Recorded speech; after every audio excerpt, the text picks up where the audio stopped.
Bismillahirrohmanirrohim. Assalamualaikum warahmatullahi wabarakatuh. Selamat siang anak-anak. Semoga kalian pada siang hari ini tetap semangat untuk belajarnya. Baiklah, pada hari ini kita akan belajar fikih pelajaran 2 dengan judul bab wudu. Baiklah, sebelum kita lanjut ke pembelajaran, mari kita sama-sama mengucapkan lafaz basmalah. Bismillahirrohmanirrohim. Apa sih itu wudu? Ada yang tahu? Ya, wudu menurut bahasa adalah bersih dan indah.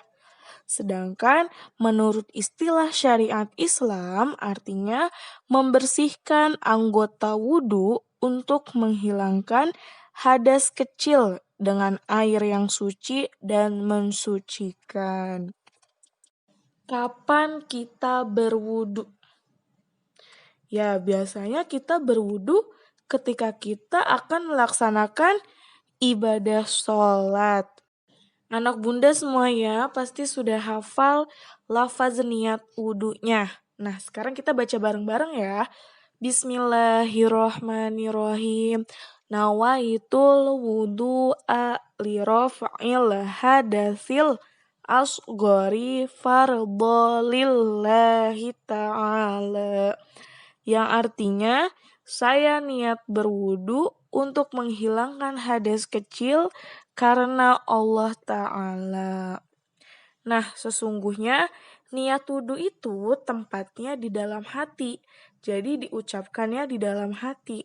Tapi karena kita sedang proses pembelajaran, lafaz niat wudu itu boleh diucapkan sampai terdengar suara. Selanjutnya syarat-syarat wudu. Supaya wudhu kita itu sah, maka kita harus memenuhi syarat-syarat wudhu yang jumlahnya 6 perkara. Apa saja sih? Nih, yang pertama, beragama Islam. Yang kedua, tamyiz atau mumayyiz, yang artinya bisa membedakan antara yang baik dengan yang buruk. Yang ketiga, tidak ada sesuatu yang dapat menghalangi sampainya air ke kulit, seperti cat, lilin, getah, dan sebagainya. Jadi kalau cat itu nempel di kulit kita, maka wudhunya tidak sah. Yang keempat, suci dari hadas besar. Yang kelima, dengan air yang suci dan mensucikan. Selanjutnya, rukun atau fardu wudu. Fardu wudu ini adalah sesuatu perbuatan atau bacaan yang harus dilaksanakan di dalam berwudu sesuai dengan urutan-urutannya. Bila tidak dikerjakan, maka wudunya tidak sah. Nah, rukun wudu itu ada 6 perkara. Yang pertama, berniat di dalam hati ketika membasuh muka. Yang kedua, membasuh muka. Yang ketiga, membasuh kedua tangan kanan dan kiri dari ujung kaki hingga siku. Yang keempat, mengusap sebagian kepala. Yang kelima, membasuh kedua kaki kanan dan kiri hingga mata kaki. Yang keenam, tertib, yaitu berurutan dalam melakukan rukun atau fardu wudunya. Nah, kalau yang tadi Bunda sebutkan itu rukun wudunya yang wajib dikerjakan. Selanjutnya ada juga nih sunnah-sunnah wudunya. Sunnah wudu ini adalah sesuatu perbuatan atau bacaan yang apabila dilakukan dalam berwudu, maka kita mendapatkan pahala.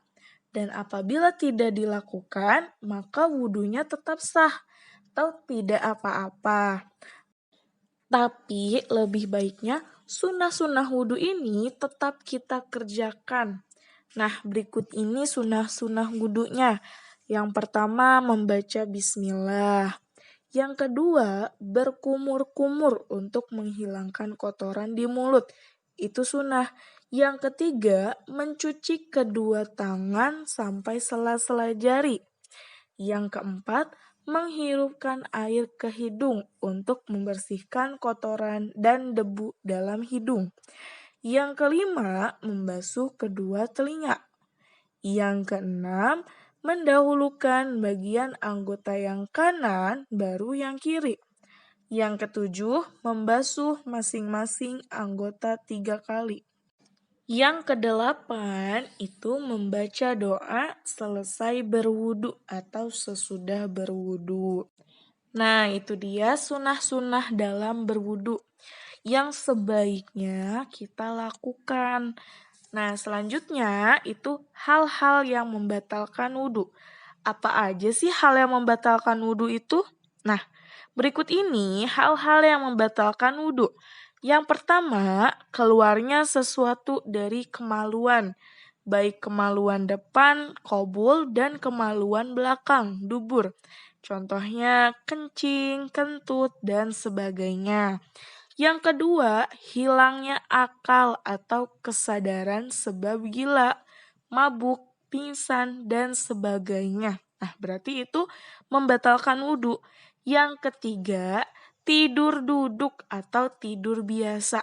Kalau tidur duduk, tidak menetapkan pantatnya ke tempat duduk atau lantai. Nah, berarti kalau kita udah wudhu terus kita tiduran, berarti itu batal wudhunya. Yang keempat, persentuhan kulit laki-laki dan perempuan yang bukan mahramnya dan sudah sama-sama balik. Jadi adanya sentuhan antara laki-laki dan perempuan itu membatalkan wudhu, tapi yang bukan mahram. Yang kelima, menyentuh kemaluan manusia, baik kemaluan depan maupun belakang dengan telapak tangan. Itu dia hal-hal yang membatalkan wudhu. Nah, biasanya kalau kita sudah melaksanakan wudhu, itu ada doa sesudah berwudhu. Ayo, udah pada hafal belum nih doa sesudah berwudhunya? Nah, sekarang kita baca bareng-bareng ya. Bismillahirrahmanirrahim. Ashhadu an la ilaha illallah wahdahu la syarikalah. Wa ashhadu anna Muhammadan abduhu wa rasuluh. Allahumma ij'alni minat tawabina waj'alni minal mutatahhirina waj'alni min ibadikas sholihin. Harus dihafalin ya doa-doanya. Wudhu itu merupakan cara mensucikan anggota wudhu dari hadas kecil. Allah itu cinta dan senang kepada orang yang suci. Allah sangat dekat dengan orang yang menjaga kesucian badannya. Nah, Allah juga akan mengabulkan doa orang yang suci. Nah, setan juga nih takut mendekat kepada orang yang suci. Begitu juga malaikat selalu mendoakan orang yang suci. Dan semua penghuni surga itu orang-orang yang suci. Dan orang yang suka berwudu ini nanti wajah dan tubuhnya yang terkena air akan bersinar di hadapan Allah karena mendapat ridho Allah. Nah, maka dari itu Rasulullah Shallallahu Alaihi Wasallam menganjurkan kepada kita semua sebagai umatnya untuk memperbanyak wudu.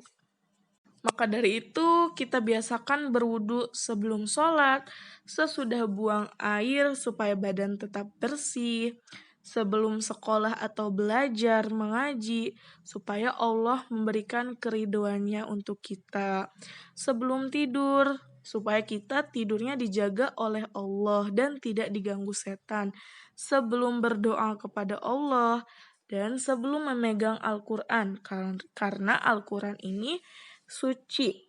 Jadi, wudhu itu jangan hanya ketika sholat saja. Kita harus membiasakan berwudhu kapan saja, Karena tubuh kita sering mengeluarkan najis, maka harus disucikan. Baiklah, itu dia pembelajaran fikih kita hari ini. Semoga bermanfaat untuk kita semua. Amin. Mari kita tutup pembelajaran hari ini dengan mengucapkan lafaz hamdalah, alhamdulillahirrabbilalamin. Kurang lebihnya Bunda mohon maaf. Wabillahi taufiq wal hidayah. Wassalamualaikum warahmatullahi wabarakatuh.